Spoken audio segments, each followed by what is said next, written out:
Hello students, today we'll study English lesson 1 for the students of class 9th. The name of the chapter is The Lost Child and it's from the book Movement written by Mulk Raj Anand. First of all, I am giving you the introduction of the chapter that the story is based on the lost child, a child who goes to the fair along with his parents and he get lost over there. Basically, it is a simple story and let us read the story and I'll explain you accordingly. It was the festival of a spring. From the wintry shades of narrow lanes and alley emerges a gaily clad humanity. Some walked, some rode on horses, others sat, being carried in bamboo and bullock carts. One little boy ran between his father's leg, brimming over with life and laughter. See here it is mentioned about the festival of spring. You all know the spring season comes in the month of February and March, and it is very pleasant moment when the people go outside for the fair or exhibition. From the wintry shades of narrow lanes was an alley emerged. Alley means happy, happy child, clad humanity. Clad means clothes, wearing nice clothes. Some walked, some rode on horses.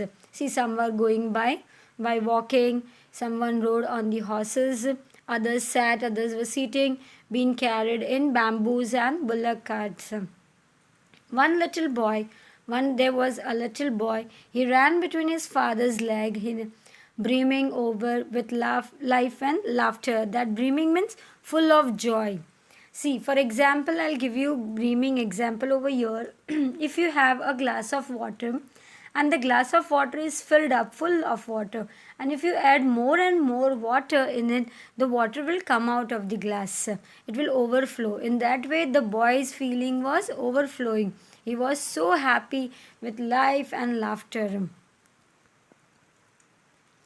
Come, child, come, called his parents, as he lagged behind, fascinated by the toys in the shop that lined the way. See, the child's parent was calling him, come, come, be soon. As he lagged behind, as he was behind them. He was behind as he was fascinated by the toys, as he loved the toys in the shop and that lined in the way. On the way, there were the toy shop. He hurried towards his parents. His feet obedient to their call. See, their parent called him, so he moved ahead. His eyes still lingering on the receding toys. Lingering means lasting for a long time. Still, he was seeing all the toys which was displayed.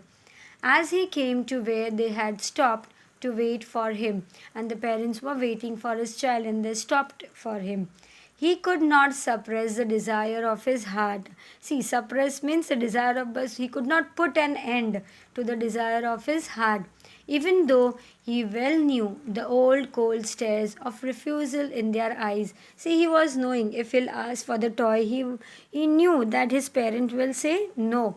Then too he was willing to see all the things. I want that toy, he pleaded. See, he thought that I want that toy. He pleaded inside. His father looked at him red eyes. At that time, his father looked at him with a red eye in his familiar Triance way.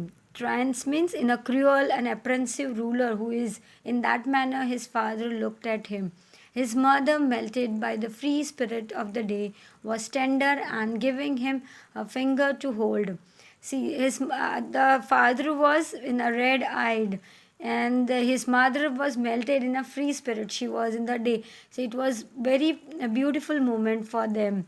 Giving him her finger to hold, told the child to hold her finger and said, "Look, child, what is before you? You see just what is there before you." It was a flowering mustard field. Yes, it was a flowering mustard field, pale like melting gold as it swept across miles and miles even of land. See, it was a flowering of Mustard plants were grown in the field. It was looking like a gold as it swept across everywhere. When they moved their eyes, they used to see this pale yellow melting gold everywhere. A group of dragonflies were busting about on their gaudy purple wings. See, there was a group of dragonflies were there, and they were guarding purple wings. See, gaudy means bright and showy means very beautiful. Bright colors means the purple wings intercepting the flight of a lone black bee or butterfly in the air. With this case, see that he would see all these beautiful insects and the butterfly and the bee, they were chasing each other and searching the sweetness of the flowers. The child followed them in the air, and he moved in the air with his gaze till one of them would still its wings and rest. He wanted to catch them up, and he moved along with them. Women seeing all these beautiful creatures, and he would try to catch it also, but it would go fluttering. They can't come in his hand, and they were fluttering, flapping up into the air, moving in the air. When he had almost caught it in his hand, one almost he tried to catch one of it. Then his mother gave a cautionary call. Then mother called him, "Come, child, come on the footpath. See, come walk on the footpath." He ran towards his parents gaily and walked abreast of them for a while, being, however, soon left behind, attracted by little insects and worms along the footpath that were streaming out from their hiding places to enjoy the sunshine. See, what he saw, that he ran towards his mother called him, so he ran towards his mother, towards his call, and walked abreast means he side by side and facing the same side he moved ahead as his mother called him, and his that is been, however, soon left behind, and he was attracted by what all the little insects and the worms that were along with the footpath, and was streaming out from them and hiding to enjoy the they were hiding from the sunshine. "Come, child, come," his parents called from the shade of a grove. See, his parent called him from the shade of a grove. "Come, beta, come, walk soon." Where they had seated themselves on the edge of a well, they were seated on the edge of the well. He ran towards them. A shower of young flowers fell upon the child as he entered the grove. Yes, when he entered the grove, the what happened at that time? A young flower fell on the child. For forgetting his parents, he began to gather and began to gather all the petals of the flowers, that petals in his hand.